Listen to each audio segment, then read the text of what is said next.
Good evening, everybody. I'm Emily Booth. I'm editor of the Architects Journal, and I'm delighted to welcome you all to our latest 40 Under 40 panel discussion. The AJ 40 Under 40, in association with VitrA, celebrates the UK's most exciting emerging architectural talent.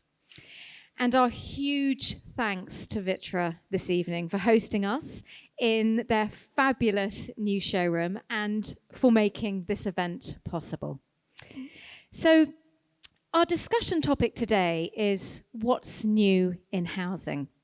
And I'm delighted to be joined this evening by some brilliant members of our 40 Under 40 cohort.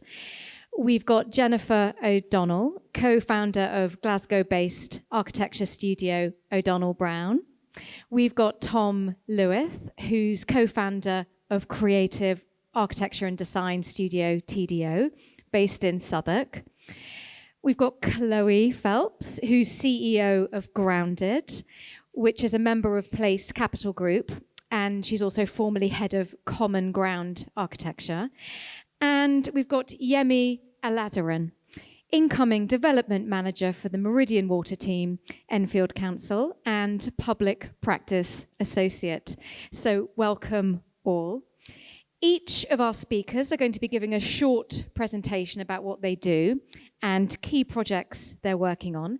And then we'll have a panel discussion about current housing trends, where the opportunities and challenges are for architects, which is a really current and important topic. There'll be an opportunity to ask questions towards the end of the session. And we should be finishing at around 7:30 p.m. and there'll be time for drinks and networking after that. So in the first instance, I would like to invite Jennifer to begin. Thank you, Jennifer. Hello. I'm Jennifer O'Donnell. I'm co-founder and director of O'Donnell Brown, and thanks, Emily, for the introduction. We built our practice and projects for London Borough of Tower Hamlets. Through these projects, we developed a specialism in working in tight urban sites within one of the most diverse populations in the country.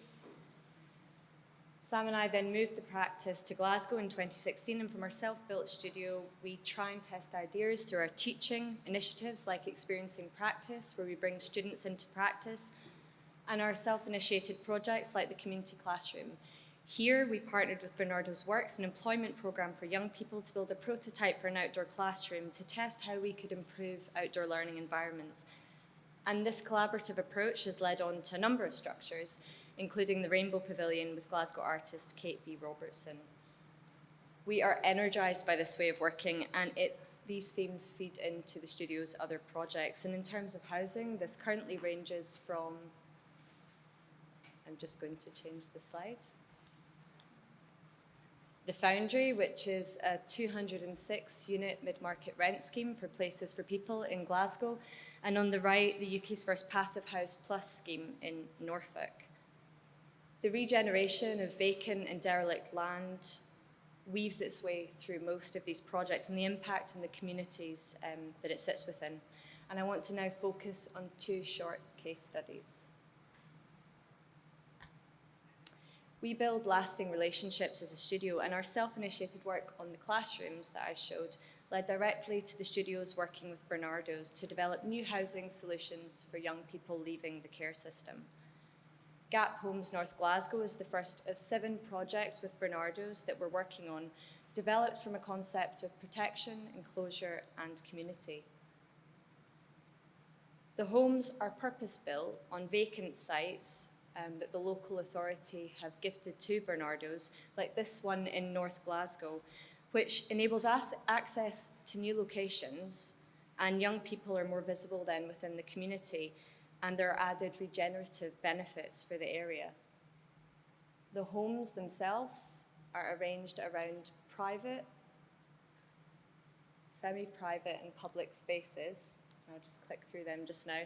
And they all have aspect onto a shared outdoor space. I'm just going to click on.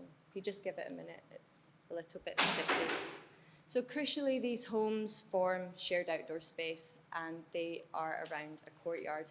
And there's a street edge which provides frontage onto the city and connection with the city.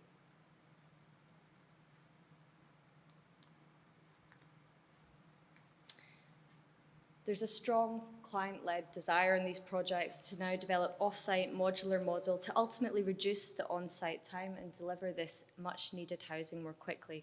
And young people have been at the centre of design development, and through listening, asking simple questions, and designing with empathy, we hope to create homes that will provide the best possible start to independent living. The second project I'm going to briefly touch on is the Gov Engraving Docks. The site is 2 miles west of Glasgow city centre, and the dry docks were built in the River Clyde's heyday, and now they're derelict and awaiting restoration, but they remain an evocative part of Glasgow's shipbuilding history. Through proactively making a proposition for an existing client, we were engaged to develop community-led master plan and think about how we can open up this site to the city. The site has a really contentious planning history. Everybody's got a view on it in Glasgow.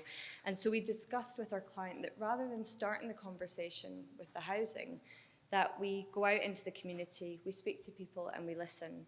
And this has translated into a master plan which brings culture and heritage to the fore.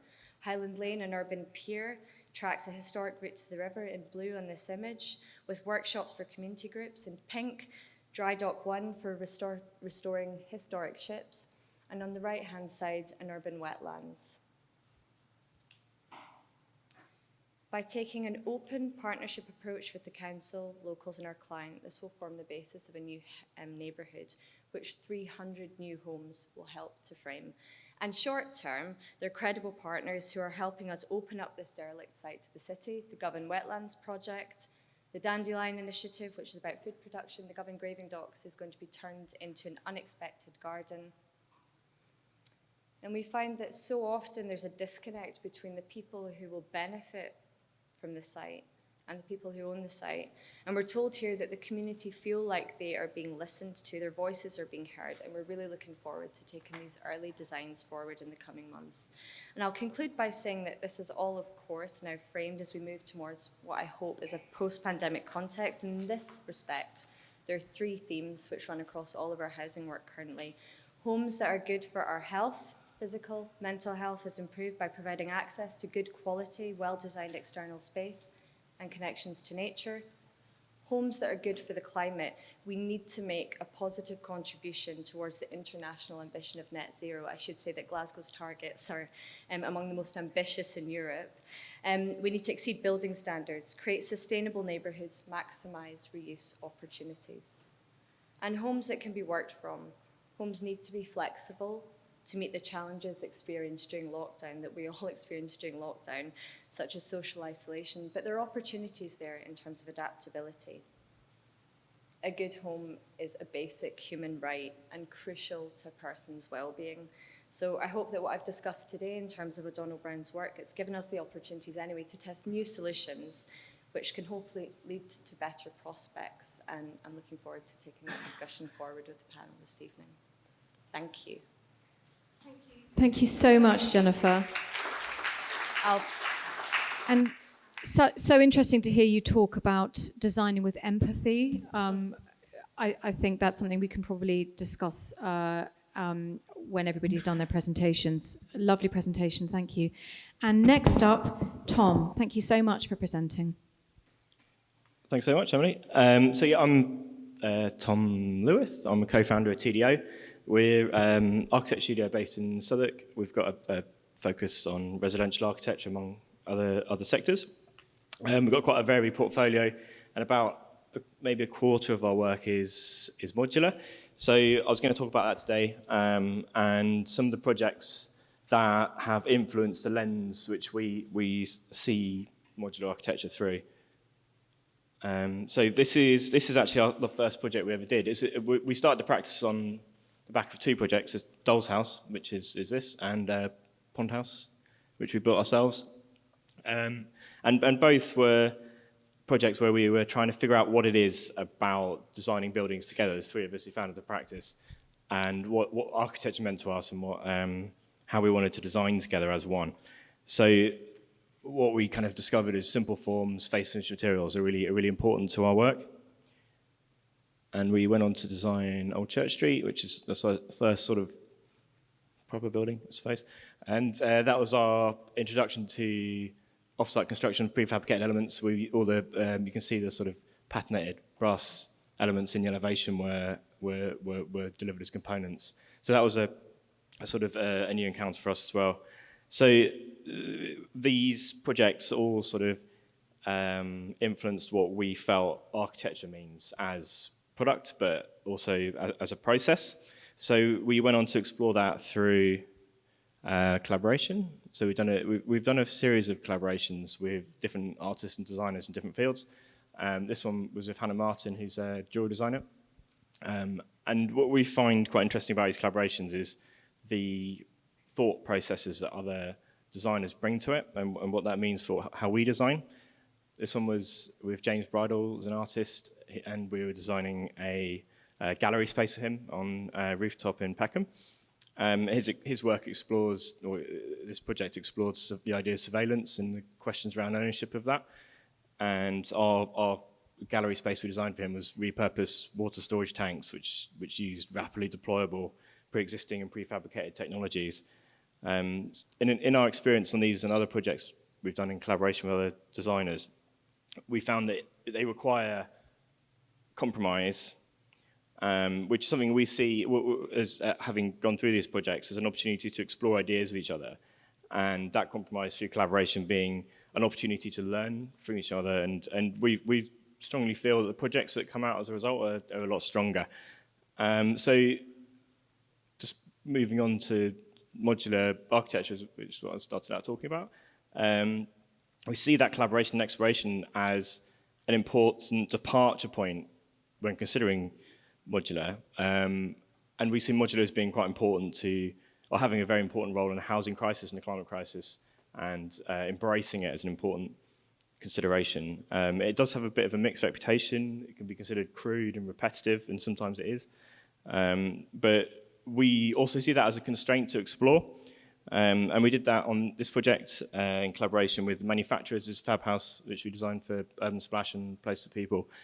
In collaboration with George Clark and the manufacturers involved in the process, which was SIG, a modular manufacturer at the time. And that process was quite a long, year-long research and design exercise to really understand the manufacturing process and the opportunities and constraints that we could explore. And that really allowed us to celebrate modular architecture. So the results for that were or how we explored that. We introduced these corten shrouds, which are entrance shrouds and reveals to the windows, which reference the industrial heritage of the area, and interchangeable if the buildings are built on a different site. We can switch the material out there. The deep reveals on the building lend a sense of weight and permanence to the building, which is often not present in modular. And the precision engineering in manufacturing that you can get out of a factory process allowed for face-finished materials and junctions with millimetre-perfect joints that you can't often achieve at the same budget point from traditional build processes. So there's a lot of things we could explore. We also took off, you can see on the ceilings here, there's a ceiling cassette, because modules come with 2 cassettes. When you stack the modules on top of each other, you don't need the ceiling cassette anymore in the sort of permanent state. It's there sort of like for transit. So we took the ceilings off and got more floor ceiling height, and really got this sort of free detail through the timber structure. So we found lots of things that we could explore and celebrate through modular through that collaborative process with the manufacturers and working with the factory. And then following on from Fab House, we worked on a project called Dovelane with Place for People, who wanted a exemplar modular scheme. So on this one, we again worked with the manufacturers from the outset to understand how they're going to build, how they'd want to be building it, and what the factory process would be. And we brought the steel frame that was going to be built into the structure anyway out to the front of the building to create a primary grid, and then use the modular frame to create a secondary grid. And that process just introduced a sense of depth and layering to the elevations. And then we used colour to delineate the extent of each home, so you can read your flat on the elevation. So it introduced a sense of place and thought and depth to the building. So these are all opportunities that we found through designing with modular. The challenges have been fairly consistently the same, which is that one manufacturer talked to them in the factory was saying modular really is a volume business, which it's a large part is true. So if you're not delivering 1,000 of them, it can be hard to sort of get into or hundreds of them get into a factory queue. There's a need for standardization, which can pull schemes away from having a site-specific response, and there's dimensional constraints on the size of each module. So there's things that are quite difficult to overcome. And so to address these, we started to explore how we can achieve a balance between, or actually achieve both standardization and customization in modular builds. So on projects we're looking at the moment, we've been achieving this through using a 2-module approach to house types, which can be configured in lots of different ways to make these sort of Tetris shapes. And then the component-driven solutions, the elevations, so the doors, windows, panels are all dimensionally consistent and can be applied to the elevation according to how they want to respond to the site. So the modules going through the factory have the same frame, and the components have the same dimensions, and they can be constructed in a way that's aligned with the factory building process, but also allows for that customization on site. So we feel there are opportunities with modular to really kind of get into the architecture of it and avoid a crude and simplistic outcome. And that really comes through this collaborative process and engaging with manufacturers and other designers in the process. Thank you very much. Thank you so much, Tom. Really, really interesting there, where you talk about the fact that modular is the challenges that are with it, but the creative possibilities there, and really exploring positively those constraints, which makes for such creative outcomes, I think. So thank you so much for that presentation.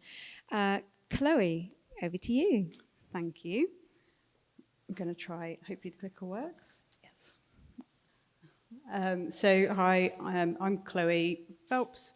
I've recently set up Grounded, which is a brand new practice. We're a whole month old, and it's building off the legacy of the work that I've set up at Common Ground, or I did set up at Common Ground Architecture and Brick by Brick, where I was head of design with a two-tiered job, I guess. One was head of design for Brick by Brick, where I oversaw the delivery of all of the smaller sites, which I'll come on to in a second, and also ran Common Ground Architecture, which was our in-house architecture practice.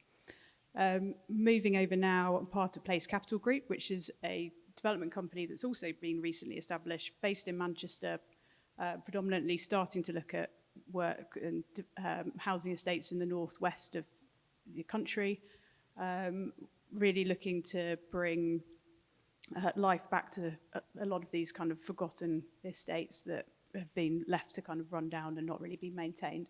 So some of my work will be based up there, but the majority of it will be based in London and the southeast. I guess what Grounded has got to offer is a unique blend of public and private sector experience. We were practiced in the public sector, understand kind of a sense of stewardship to a place, the people and the planet, that isn't just all driven by money effectively, but also got a lot of experience from the private sector in terms of driving delivery and cost management. For me, social value is at the heart of absolutely everything that we do, involving residents, involving or just thinking about every impact that that housing has on the planet as well. You know, do we absolutely 100% need to build this house in this location? I've already touched on that, but bring a lived experience of development and cost management. And for me, I think one thing I'm going to really focus on in this conversation is about kind of research and development, really, post-occupancy analysis and talking to the people that live in these places. I think as a profession, we're really bad at doing this. We're basically creating these homes for people who are going to live in them. I think very often it's easy to say, you know, it's not in my control, I can't do it, the client doesn't want to pay me to do it. But I think as we, you know, every other industry will put investment into learning more about that. So I think that, and there's an opportunity to talk to people all the way through. So this is my journey some of my journey so far. So this is Croydon, for those of you who don't know it, the borough. All the little black dots on there were sites that we were looking at as part of Brick by Brick. The little balloons that come out are all the projects that Common Ground Architecture designed. In total, I think we had a pipeline of about 2,000 homes. 707, no, that's the whole Brick by Brick business, not Common Ground Architecture, but 771 of them will be realised. And there's an awful lot of mysteries out there about Brick by Brick, and I urge you to read the AJ story on background on that. It's very informative. So, I mean, for me, this was kind of what I've been doing over the course of the last 5 years, is really looking to accelerate housing delivery in a place which was only really delivering 20 homes a year prior to Brick by Brick's establishment, and making a lot out of a little. So all of these sites were infill development. No single home was demolished. It was all about infill developments on some of the hardest sites in London, garage sites, estate infill, you name it. There was contamination all over the place. It wasn't easy, but we managed to make something of it. So this is one site. So Pump House is probably the one that gets kind of bandied around quite a lot as our key project as Common Ground Architecture. But this is Avenue Road, also known as Trellis Mews, which is about to be finished by Brick and CGA. It's on a backland site. It's a typical garage panhandle site in South Norwood. It's got a very long drive that you can see just down at the bottom here. And the key thing really was always carefully balanced in terms of viability all the way through. How do we deliver homes in these locations? Yes, they need to be fantastic. Yes, they need to be delightful. Yes, they need to be joyful places to live, work and play. Sorry, rescue myself there. So the key thing for us was really driving how can we cost effectively make a scheme work in this location. So for us, we managed to come up with a format which was all stacked. It's all incredibly tight in terms of its arrangements, but there's a generosity to it. We managed to achieve a 95% net to gross, which is not something you can achieve very easily with housing. And we achieved that by having 2 stair cores, which is perhaps a little bit counterintuitive on a site like this. But we didn't have a lift, and it kept our corridors down. So you basically come up the stair core, and then you enter in over your balcony, which means that you end up with a slightly oversized balcony, which is quite nice. It's your front garden, effectively. And you have, we've also introduced these planters into them, which were there partly to kind of stop overlooking to neighbours. And this is it on site at the moment. So it's still a little bit messy. It's not a particularly scenic photograph, but I think it does start to demonstrate some of the quality that we're managing to achieve on quite a relatively lower value in terms of London, but still high construction costs on a backland site. And you can start to see some of the planters going in here. And then over on the middle photo is our rear elevation. So we've got quite a lot of brick detailing that we've managed to achieve, which, whilst on a larger scheme, it can end up being quite a lot of money. But on a smaller scheme, it's actually, these little details don't really cost that much in the grand scheme of things because you don't have that many of them. Just making sensible decisions about the form and the type of brick was more important than actually kind of foregoing some of the brick detailing. And then on the top is just kind of a glimpse of standing on one balcony, looking across the stair core to the balcony on the other side. So kind of a bit of a flip, but this is going back to the overall master plan. So one thing that we started doing in the last couple of years of Brick by Brick was bringing in a thing called One Planet Living, which is thinking about sustainability not just from achieving net zero carbon, but thinking about it as a more holistic process. So One Planet Living, if you haven't read up on it or don't know anything about it, I encourage you to do so. It's pioneered by a charity called Bioregional, who are behind BedZ. And it's about creating happy, healthy, viable communities, basically. So it starts with, you have an action plan that's linked to each one of these 10 principles, which I shan't read out, but you can use, and they very deliberately put zero carbon at the end, so you don't spend your whole time in workshops talking about zero carbon and never talking about the rest of it. It's a really useful framework, and what we were trying to do at Brick by Brick was to implement this across the whole portfolio, so, and also the business and its operations and its management of properties. So it was a real holistic process. It wasn't about having a flagship scheme that was passive house or zero carbon. It was, how do we make the whole portfolio work better? How do we all work as a business that's better? And this is one thing I want to take through into Grounded as well. So I won't go through all of these. This is a slide to just say doing housing is really difficult. I mean, most architecture is difficult, but I think housing is just getting more and more difficult, and particularly public sector housing. And I suspect we'll kind of touch on a few of these in our conversation later, but you know, just to pick out a couple of them, it's, you know, PI exclusions in terms of fire exclusions. One thing I'm going through is setting up a new practice at the moment.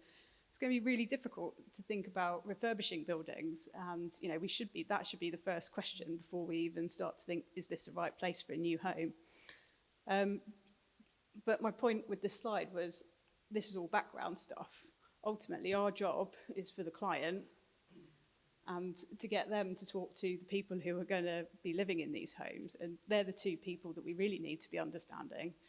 So for me, it's kind of post-occupancy surveys, talking to people in the engagement process. These are some surveys we started to do at Brick by Brick, which can be a little bit painful to hear the answers to, but if you don't ask the questions, you don't learn. And we tried to focus them so that they weren't just about, you know, can you use your MVHR? We did ask these questions, but it wasn't just about that, you know, how it is, do you understand how everything works? It was, do you have a sense of pride about where you live? Do you know your neighbours? Have you got to kind of, you know, do you feel like you value the sustainable features on your home? And a lot of times they didn't know that they had sustainable features on their home. But it's all of those sorts of conversations. And I think this is one of the most important things we should be doing. If we are going to build, we need to know whether we're building the right thing, because we don't want to be knocking it down in another 20 years' time and saying that was the wrong thing to do, or this building's no longer safe, or, you know, whatever. So I think it's just, yeah, that's the big thing for me. And just one final thing was just saying that if you don't have the opportunity to talk to people after the commission's ended, then I think there's opportunities all the way through. Quite often on public housing projects in particular, you're talking to people in terms of your engagement sessions right up front, through as part of the planning process. Actually, those people should be the communities who are going to be moving into these places. So it's a real opportunity to start to say, what sort of home do you want? And quite often the conversations that we were having were, you know, I want my son or daughter to be able to move into a place nearby, you know, and so you can start to design them so that they're purposefully targeting those people, they can afford them, and all of that sort of stuff. And yeah, so we just need to be talking to people more. That's it. Thank you so much, Chloe.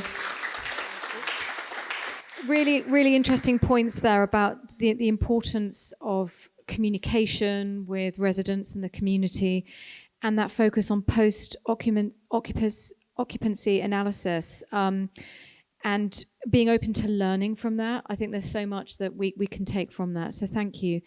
And now, Yẹmi, over to you. Thank you for presenting. And actually, I think I'll start by saying it's been really lovely to hear from all the panelists, see and hear all the work you're doing. And I think as we're here today, I think we are in good hands when we talk about the future of housing. So I think my presentation is going to be coming from a slightly different angle. So rather than somebody that is designing buildings, more someone that's procuring and responsible for delivering them. So, look, right. So we all know that we need to build. but at quality. And for that, we need money, and people, so human resources. So I'm going to use my 5 minutes to talk about people and money. And I promise for the rest of the conversation, I'll stop saying things in triplicates. But as they say, repetition is the mother of retention. So the issues of needing money and people, human resources, of course, to deliver high quality places and spaces, is of course not new. But we do need new and refreshed solutions to solve the issues we're facing in these areas. So in terms of money, one of the present problems in the provision of housing is that of funding and financing for social housing projects. And due to the relatively low grant rates of government funding, affordable housing is largely funded through profits made from open market sales, so that's outright sale and shared ownership, and debt financing. And there's therefore acute pressure on projects to be financially and commercially viable. To provide some context, since 1974, affordable housing costs paid for by government grant in England has varied between 90%, so 90, before 1990, to more currently below 20%. So in the drive for us to try and claw back some of the deficit in affordable housing provision, we're going to have to think more creatively about how we fund projects, seeming that it's very unlikely that we'll return back to the good old days of funding pre-1990s. So one of the examples that we can do this is via joint ventures and partnerships, but joint venture partnerships that are mutually beneficial to all players and not only those with the deepest pockets. And this would allow small-scale housing associations and local authorities who have high ambitions to develop in their own right to join in the clarion call to build. It's also becoming clearer and clearer that collaborations are going to be needed to be formed between private entities as well as housing providers and housing associations that have experience at building and delivering at the scale that we require, and also doing a good job of delivering the high quality places and spaces we're after. So there are different innovative ways in which one can do JVs. It is possible to partner purely for commercial reasons. And it's also possible to partner in more social ways. So, for example, local authorities with housing associations to unlock other means of funding and grant that might be made available to local authorities, but they might not be able to spend within the given timeframes in their own capacity, but could pass on to partner housing associations to develop in that said borough. Good old Mayor Granville here. So based on the work I've been doing over the last few years at Islington and Shoreditch Housing Association and our partnership with Hackney Council, we were challenged to use an innovative multi-million council fund to increase the number of genuinely affordable homes being built in the borough by the Mayor. So another project that I would like to start on is the Meridian Water scheme in Enfield. Today is actually my first day as development manager in the Meridian Water team via the mighty public practice. So there's still lots of deep diving to be done, but high level figures are that it's a £6 billion 20+ year regeneration project that will create 10,000 homes. 40% of those will be affordable, and it will generate upwards of 6,000 jobs. So it's an absolute mammoth. It's a beast of a project, but it's a really good news scheme. And the project is being developed via a combination of joint venture and direct delivery from the local authority. And VitrA's partnership are the JV partners, and they've negotiated a long-term partnership with Enfield, where VitrA's and Enfield will collaborate in the design and delivery of the scheme, enabling Enfield to take ownership of the London affordable rent, housing, employment space, and the public realm. At the same time, social housing has also been identified as a very appealing investment class and has been attracting new investors for its strong ESG, so environmental, social, and governance credentials, and driving creation of new investment approaches from the likes of pension funds who have been showing great interest in the sector, and some have already started investing. So I think the key to continue to be able to bring forward new affordable housing schemes will be our ability to unlock more of these sorts of genuine partnerships I touched on above. Now, people. I mentioned public practice above, and I would just like to spend a little bit of time now talking about people. So I'm one of a number of new associates in the current cohort public practice, and for those that don't know, public practice is a non-for-profit social enterprise with a mission to build the public sector's capacity to improve the quality and equality of everyday places for now and the future. It was founded in 2017 by Pooja Agarwal and Finn Williams. Over the last 5 years or so, council house building has been making a serious comeback, as you know, Chloe, with many authorities creating very ambitious kind of development plans.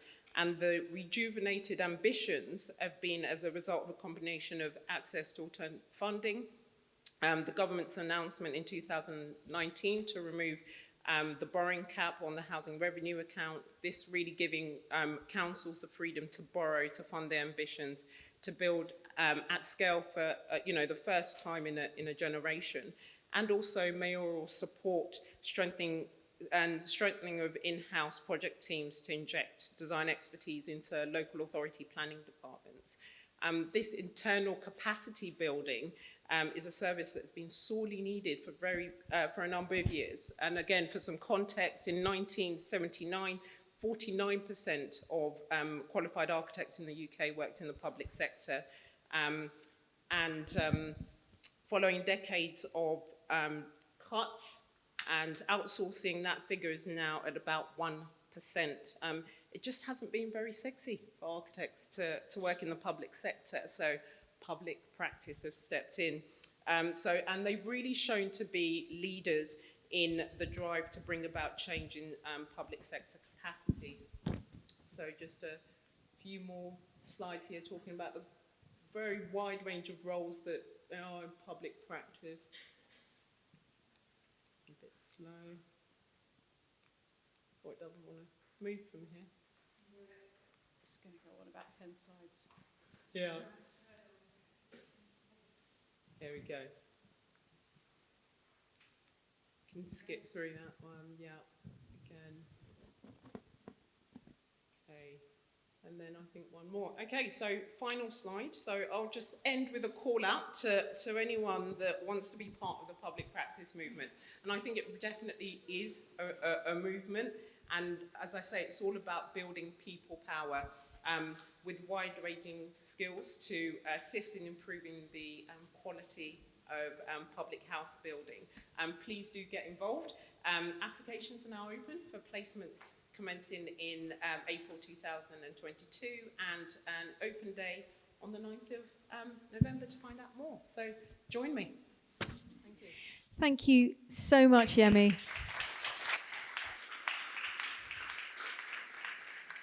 That Meridian Water scheme is just giant, isn't it? So loads of exciting stuff going on there. And so illuminating to hear you talk from the procuring perspective and just really so supportive of the public sector as well. Really, really good stuff there. Thank you so much. Such interesting presentations. Let's have a think now. I think the that notion that really comes through from all of you is the idea that Jennifer mentioned of designing with empathy, that idea of connecting with community, with connecting with the residents, the people who are going to be living here, and making sure that they have a happy, healthy home, and the importance of home. I think it would be really interesting just if you could talk about what best practice looks like in that area, in that designing with empathy, really, and thought and connection with community. Chloe, I wonder whether you'd like to sort of talk about that, where empathy figures in in your approach in your world. I think it's really important just to listen first and foremost. And I think it starts with listening to the client, what they want, what they're trying to achieve, their ambitions. And then I think all the way through, it's just listening. Like part of the slide I was trying to put up there was just kind of our job is to help sail through all of those situations. And I think in terms of one thing I've learned through the process, particularly over the last 5 years, is you just never know what people are going to think about a place until you actually start to have those conversations, which makes them so important. And I think, having also lived on council estates, lived in London, and there's been work happening to them there as well, is you realise kind of people come in and contractors come in, councillors come in, kind of all sorts of people come in with bright new ideas about what they're going to do about the place that you live. But quite often people forget that it's where you live, it's your home. And I think it's really important to think about that, particularly even when you're designing even really kind of early stage consultation process on a seemingly quite small scheme, that listening to what the neighbours think and what they want from that site is really important.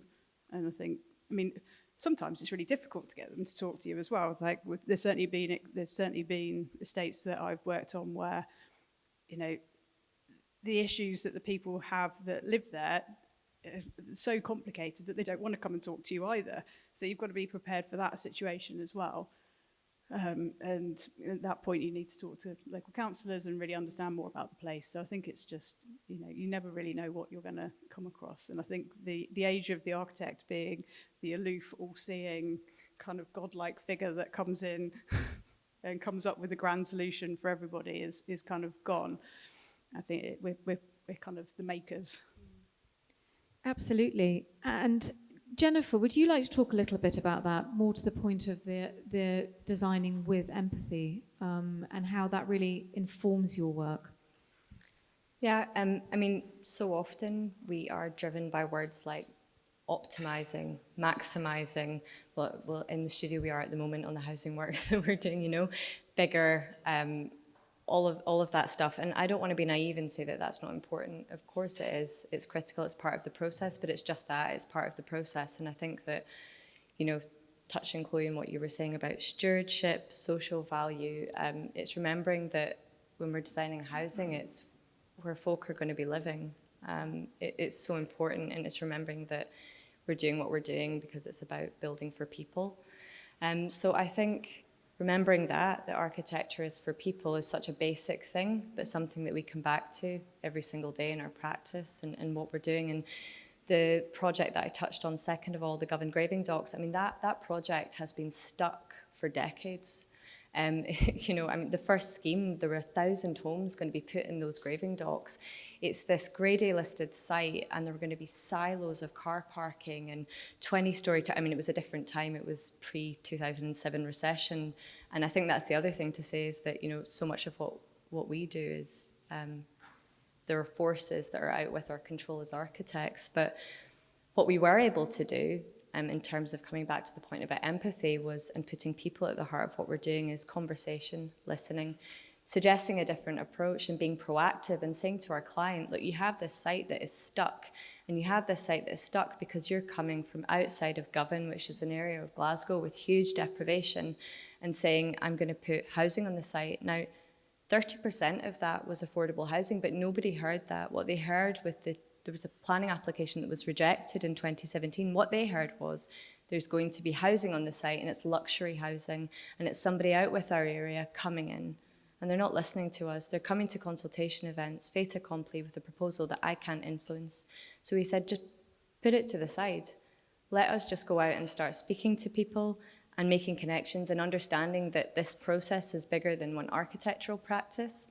Ego goes to the side. It's bigger than one developer, and it's about collaboration and working together. And I think that that's really important for us too, is just realizing that some of these big regeneration sites, they're, as so often as architects, it's, it's my design and, my vision. And as you were saying as well, it's park that. That's not important or relevant.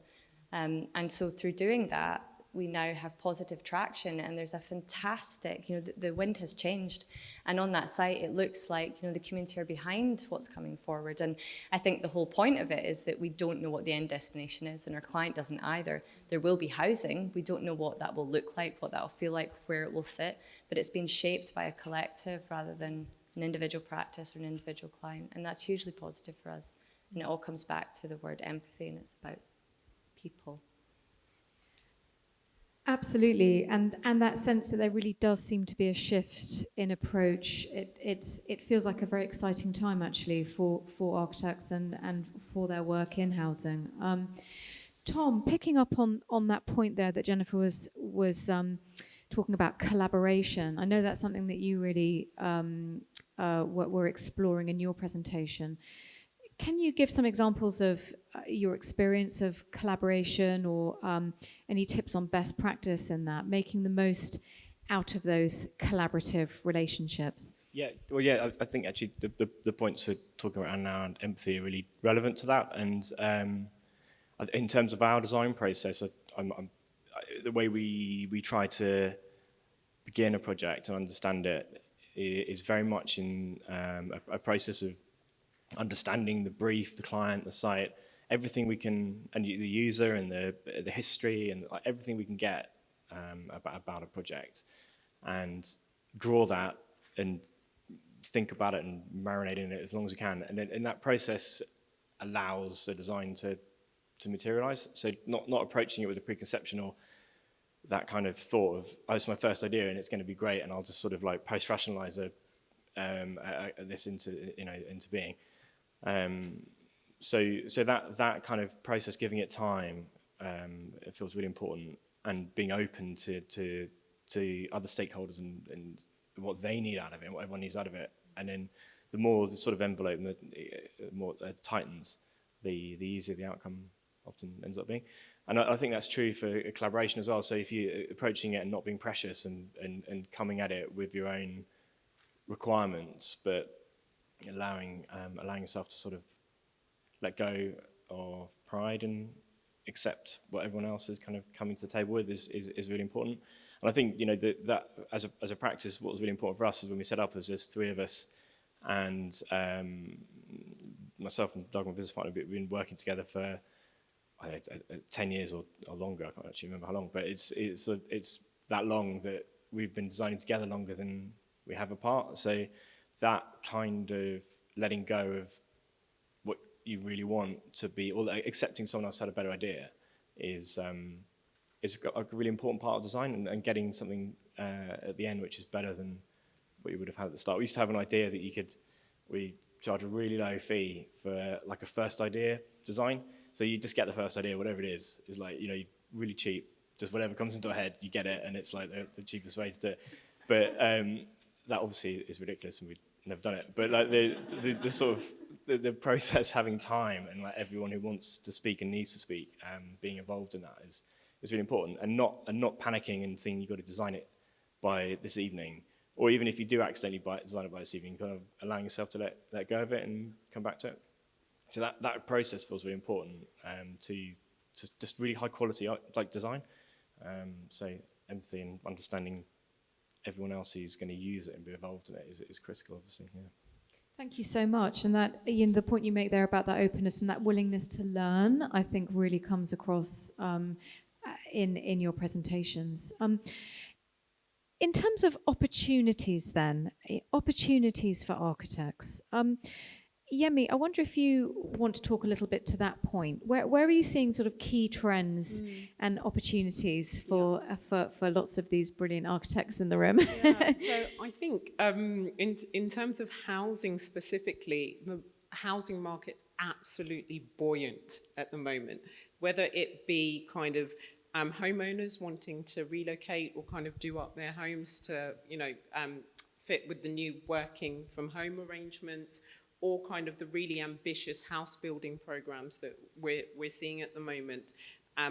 So I also think even for smaller practices, and again, procurement, there's a general awareness that procurement needs to be more equitable.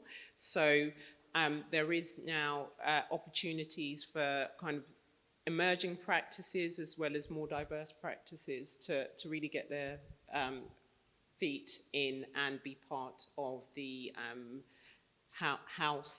the housing market. So I think there's lots and lots of opportunities out there, but also comes with challenges hand in hand as well with that.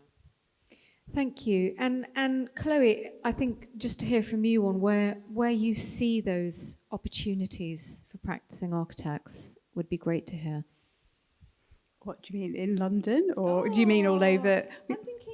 I'm just thinking sort of generally, really. I think, yeah, let's start with London, and then perhaps if there are other areas that you'd like to mention as well in terms of opportunities. I mean, I think like just reflecting on some of the things Yẹmi was saying about public practice. I mean, I think the opportunities for architects have massively opened up like on a specific, what do I want to do as an architect wise over the last 10 years. I mean, because I remember coming out of university in 2005 and I'd quite like to work for the public sector. No idea how to, no idea who would be employing right now. And, at the time there wasn't really anybody, it wasn't really that many prospects for architects to get into the public sector. And that's changed, and it's I made the move before public practice was set up, but I think initiatives like public practice have massively opened kind of up the opportunity of people to be able to move into different professions. So I think there's huge opportunities on a career level that are massively different to what they were 10 years ago even. And I think in terms of, I think there's such a movement now in terms of house building in London and South East and beyond, which I think is starting to, I think it has gained momentum over the last 5 years in particular. And it seems like nearly every single London borough has got a development company or initiative or something about building 2,000, 10,000 new homes by 2030 or whatever it is. All the figures all seem very similar but slightly different. So I think there's huge opportunities out there, and I think the public sector is trying really hard, particularly in London. And we were talking about how Glasgow was slightly different with schools just before we kicked off, is trying to be able to make it open to newer practices to come into it. And I think that was one of the things we were really conscious of at Brick by Brick was because of the way it was set up, we could do direct appointments and use our own professional judgment to just give people commissions rather than have to kind of navigate from the other side of things to give. Now, however hard you think as an architect it is to apply to frameworks, it's really like on the other side, it's just as difficult to get the quality that you want in terms of who you're procuring. So I think that needs a bit of a continual shake-up, I think. Sorry, that was a bit of a rambling answer to everything. No, it was excellent. Packed with info, thank you. And let's think as well, I think about the challenges in terms of housing at the moment and working creatively in this sector. Tom, I wonder whether you'd like to talk a little bit about that, where you're really seeing the challenges in housing. Well, yeah, I mean, there's lots of challenges. And how perhaps you're approaching them yeah, and overcoming those challenges. Well, I was just thinking, I mean, there are quite boring challenges, which Chloe had on, not that your slide was boring, but like the sort of more this kind of PI exclusions and the challenges that the whole industry is facing right now, which are mind blowing, which I won't go into, but that feels like a major challenge for the industry right now and needs to be addressed. There are more kind of I think we talked about modular, and I think one of the main issues we've come up against with modular is that it feels like it's an answer to a lot of problems, but there's a supply issue. You can't order enough, you can't build enough modules. There's the appetite we think amongst developers to use it, which is fantastic, but every kind of project that starts with it is under threat of not being built that way. It seems like there's lots of departure points for it, which tends to mean it doesn't end up being built that way. So I think that is a and also what we were talking about earlier about the issues of buyers being able to get mortgages to sort of buy modular homes. So there's lots of obstacles in the way of it, and but it still feels really important. It feels like certainly the Farmer Report was really clear about the need for MMC in the future of house building. So that for me feels like a sort of big challenge to overcome. And if we can, then it's a really exciting future. And I think that I'm not quite sure what the answer is there, but there's lots of problems that there hopefully will be solutions to. Thank you so much. And Jennifer, I don't know whether you'd want to add to that, just in terms of your work as a practicing architect. Where do you see the challenges, and perhaps how have you overcome some of those? I think that coming down from Glasgow today, I have to sort of start with obviously the climate emergency being the biggest challenge that we face across all sectors. I think that in Glasgow particularly, the new builds are the easy part. As architects, we can engage, get up to speed with new regulations and move through it. But the sort of existing buildings, existing housing stock, that's the biggest challenge. And as architects, it's the upskilling involved, the pace that we need to move at, to learn, to collaborate and to teach each other where we don't know the answers. I think so often as one of the biggest challenges, I was at a round table yesterday, and one of the biggest discussion points was about sharing what you don't know as well as what you do know. We're so good at sharing, we got this award, or look at this great project we finished, but what we need to start to share is, well, we've made this building and this is the bit that we didn't know so much about or could have done better or learned this from. And so it's sharing, collaboration, I think will help us through that challenge. But coming from Glasgow, I just think about the tenements and all of the sort of retrofit projects that have to happen. There's some fantastic work being done by specialists in Glasgow, but that work in itself, it needs support at local and central government level. It's the cost of it. We know what we've got to do, but as architects, we can come up with the ideas and the solutions, but it's the financing of it as well. I could go on and on and on. I'll stop.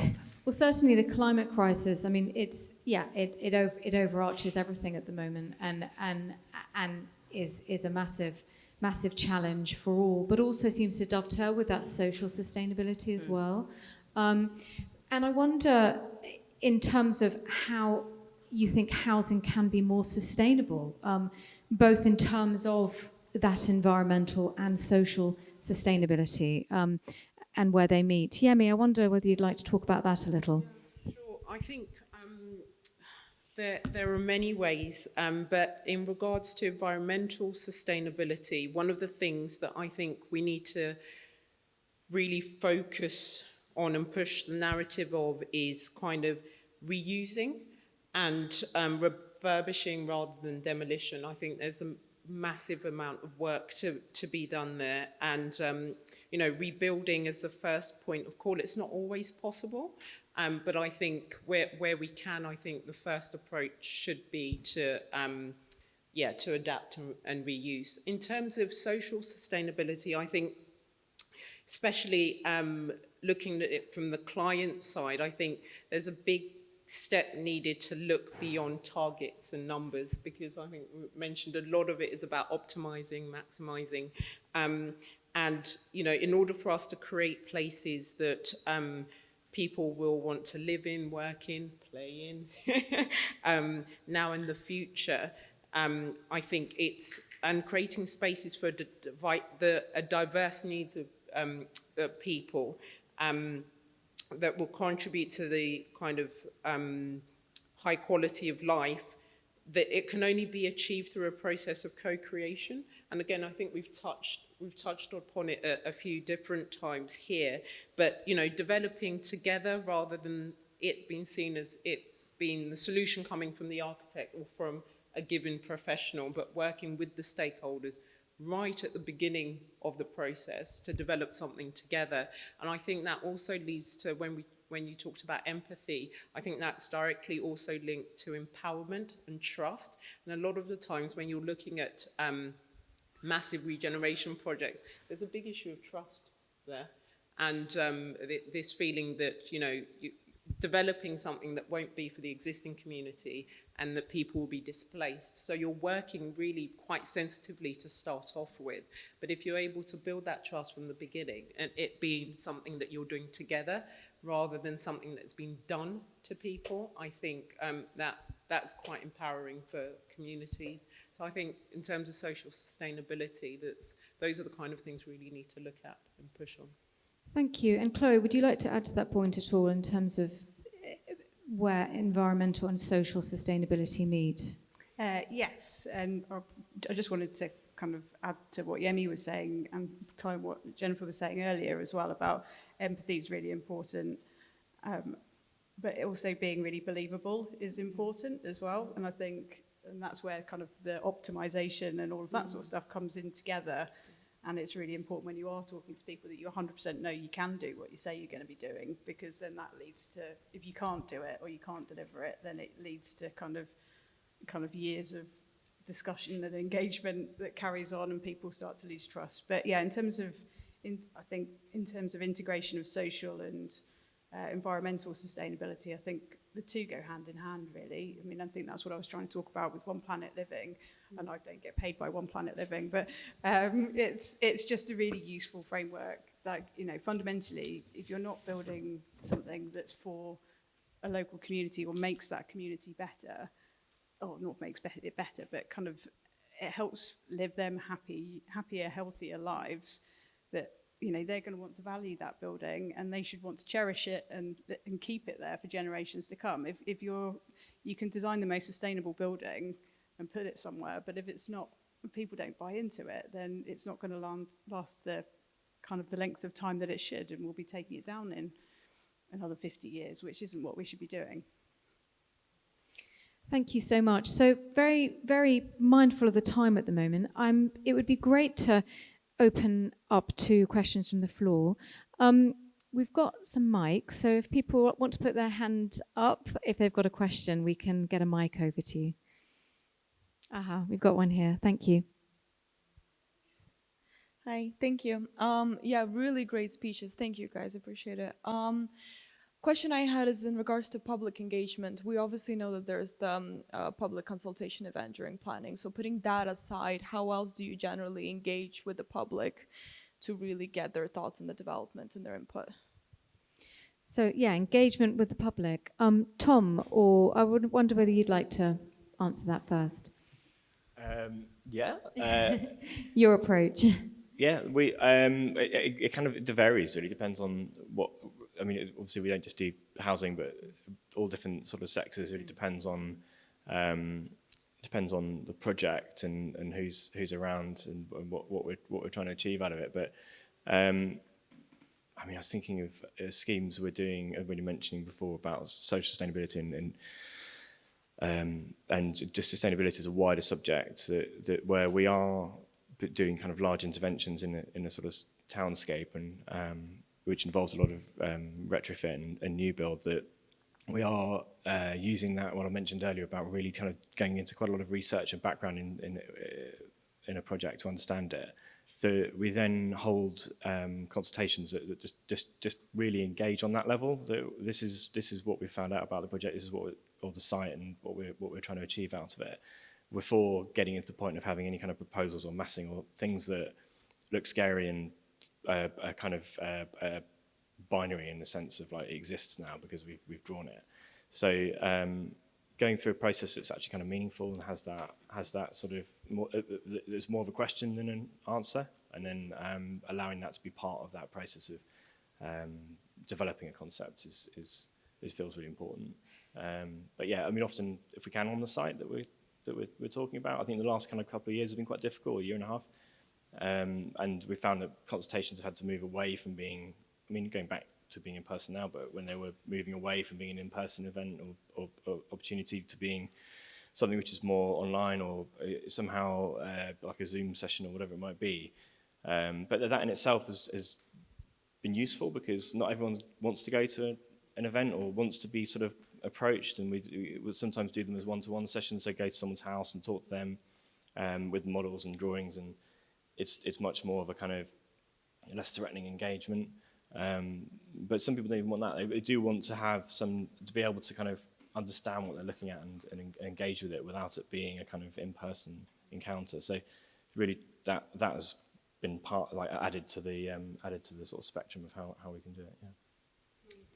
Absolutely. I think I would also say that the most successful kind of engagement with stakeholders that I've seen is something that isn't considered just a one-off event, and it starts right at the beginning, understanding what people think work, what don't work, and as you say, not necessarily just going there with something that is already ready-made, but really starting off from, we really need to know what to build here and how to build it.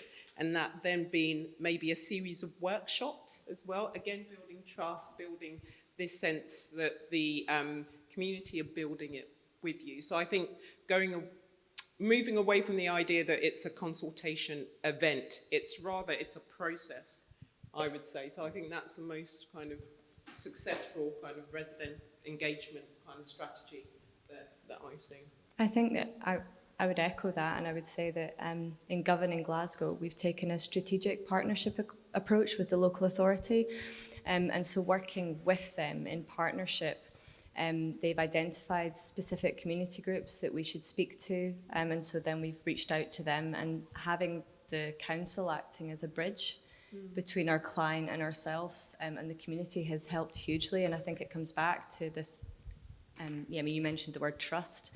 That's played a huge part in it. So I think it comes back to collaboration, partnership, and new ways of thinking about how we sort of go out into the community and being really proactive. As architects, there's an opportunity for us to take a different type of role and cross lines effectively in terms of the traditional remit and role of an architect, whatever that is now. Thank you, and thank you for that great question. Any other questions? Oh, we've got one here.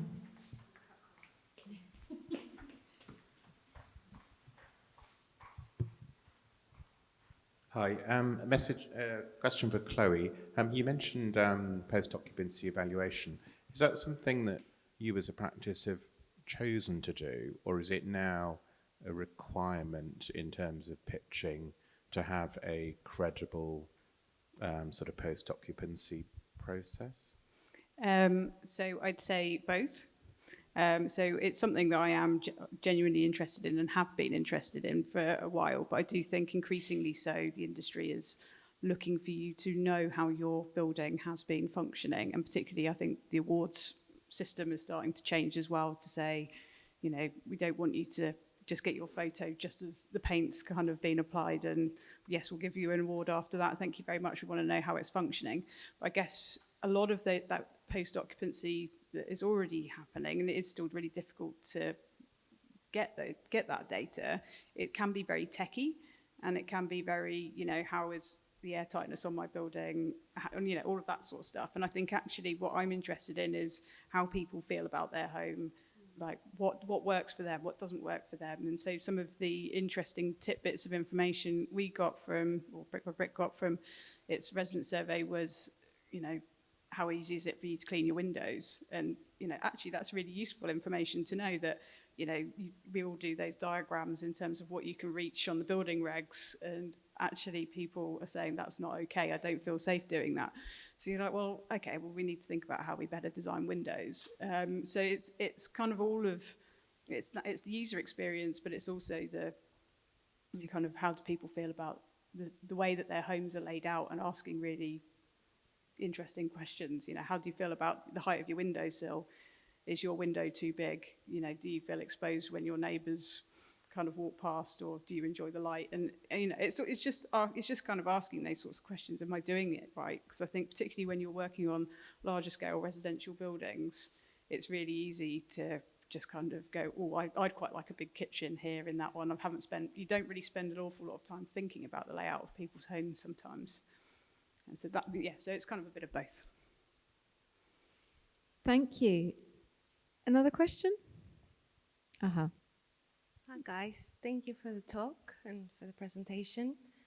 My question is about when you're working on big developments or housing developments or with housing associations, as architects, how do you prioritize quality and value when you're working on design and build projects and over cost and over, over time? So how do you go about that? How do you balance that equation? Who'd like to take that one? I don't think you Go can for it. prioritize any over anything, really. It's kind of ultimately you're somebody who's providing a service to a client, and they've got an ambition for the project. And if it, you can push quality and you can make really savvy decisions. I think that's probably the way I would do it. Sorry, I'm thinking about my answer as I talk, but I think it's about, ultimately, our job is to get to a point where we've designed what we think is the best possible building for that client in that location for the budget that they wanted originally. So I think it's about spending that money wisely. So the simple things that we were doing when I was at CGA were, let's just stack all the apartments. It makes it easier. It makes it easier to design. It makes it easier to build. And it means that we don't have to spend a whole load of money on steel that we don't necessarily need. So is there a clever way that we can think our way around this? And that means that we can afford the brick detailing on the facade. And so I think it's kind of decisions like that, really. I think it's very easy to kind of say, I want to do really good work and somebody should pay more money for this building. Ultimately, with prices going up all the time in terms of construction and supply, like, that's not our choice to make. And I think particularly with increased, and doing a more sustainable building does cost more. So we need to think about how that's practically managed as well. Thank you. So I'm quite conscious of the time. But I think overall, what amazing presentations today. And I really just want to say thank you so much to our fabulous panel today, who've just been absolutely great. And to everybody for joining today and for being really part of such an inspiring discussion. So many good points there about the importance of a home, what it means about collaboration, about designing sustainably, both environmentally and socially. Just great points there, listening, learning, and also that importance of trust. So I think overall, thanks again hugely to VitrA for hosting us today in this wonderful showroom and for making this event possible. There's a chance now to have a drink and catch up with friends and colleagues. So please do. We've got a bit of time to stop and chat, and I think it would be lovely to do so. So once again, thank you for joining and have a lovely evening.